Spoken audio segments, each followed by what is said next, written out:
ఈ జూన్ 19వ తారీఖు నాడు ఒక ట్వీట్ చేసిన, బాధితురాలు ఈ విధంగా బాధపడుతున్నది, వాళ్ళమ్మ ఈ విధంగా బాధపడుతున్నది, ఆయన 3 సార్లు బెయిల్ పిటిషన్ వేసుకున్నారు, కానీ ఆ విషయం కూడా కనీసం బాధితురాలకి చెప్పలేదు అని నేను ట్వీట్ చేసిన వెంటనే నాకు తెలిసిన ఒక పెద్ద మనిషి, మరి మీరు అమాయకంగా ఉన్నారేంటి సార్, ఈరోజు 20 శనివారం, ఈరోజు ఉదయం 11 గంటలకు బండి భగీరథ్ జైలు నుంచి విడుదలయ్యాడని చెప్పారు.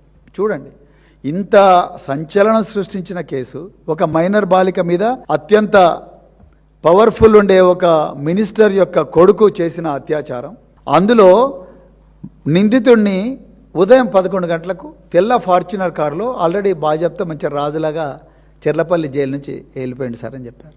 సో మేము చెప్పేదాకా కూడా ఈ బయటి ప్రపంచానికి ఇతను బెయిల్ మీద పోయిందనే విషయం ఎవరికి తెలియదు.